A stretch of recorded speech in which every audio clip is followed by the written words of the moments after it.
مش محمد علی نے لکھا کہ ایران کی ظالمانہ رژیم کے خلاف کھڑی ہونے والی ایرانی خواتین کی بہادری اور ہمت کا اندازہ وہی لگا سکتا ہے جو ایران میں رہ چکا ہو۔ سعید مراد نے لکھا کہ ایرانی عوام، خاص طور پر ایرانی خواتین، پچھلے 43 سال سے نہایت ہی سخت جبر اور دباؤ کا شکار رہی ہیں۔ اب وہ پوری ہمت کے ساتھ سامنے آئی ہیں اور کسی بھی صورت اپنا مقصد حاصل کرنے پر بضد ہیں۔ یاشر علی نے لکھا کہ ایرانی خواتین 100 سے زیادہ برس سے بہادری کے ساتھ انسانی حقوق کے لیے لڑ رہی ہیں۔ انہوں نے وہی ہمت اپنی بیٹیوں کو بھی دی ہے۔ ایرانی خواتین ایران کو اپنے کندھوں پر لیے چلتی ہیں اور وہ جس بھی چیز کے لیے لڑیں ہمیشہ ہم سب کو اپنے ساتھ لے کر چلتی ہیں۔ دوسری طرف سید سمیر حیدری نے لکھا کہ مظاہرین کا رویہ انتہائی شرمناک ہے اور انہیں مغرب کی طرف سے شے مل رہی ہے۔ اسلام اور مذہبی اسکالرز پر حملوں سے ان کے اصل چہرے سامنے آ رہے ہیں۔ تو اس ساری تحریک کے پیچھے آخر ہے کیا کہ یہ مظاہرے اور احتجاج اب بھی جاری ہے؟ اس کی وجہ کیا ہے؟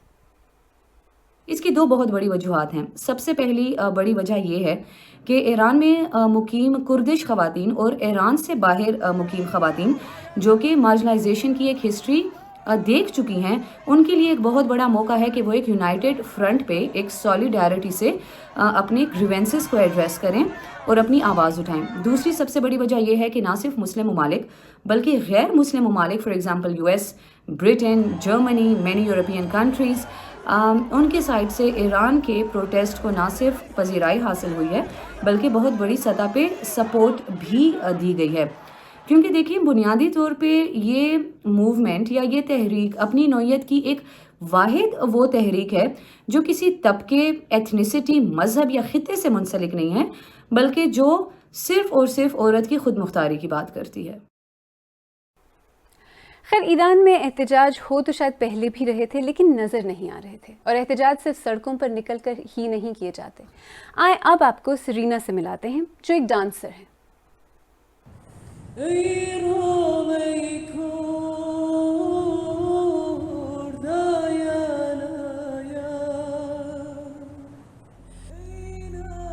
سرینا کو 3 برس پہلے ایران چھوڑنا پڑا۔ یہ ویڈیو انہوں نے وہاں اپنی سہیلیوں کے ساتھ مل کر بنائی تھی۔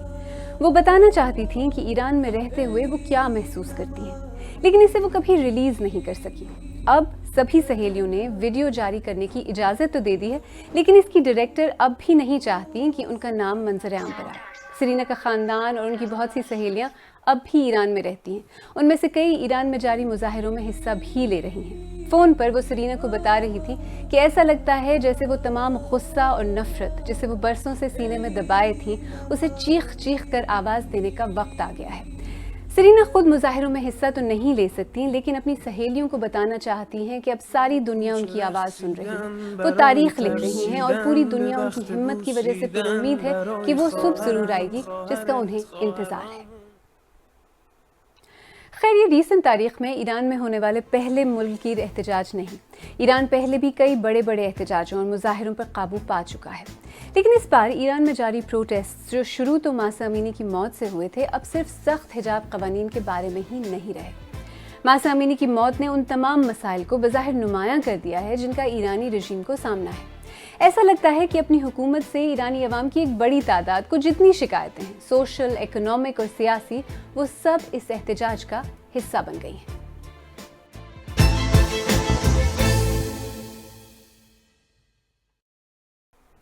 اگر آپ کو ہمارا پروگرام پسند آیا تو ہمارے YouTube چینل کو سبسکرائب کریں، بیل آئیکن پر کلک کریں اور پروگرام کا لنک اپنے دوستوں کے ساتھ شیئر کریں۔ اور آپ سیربین کی پرانی قسطیں دیکھنا چاہیں تو یہاں کلک کر کے بھی دیکھ سکتے ہیں۔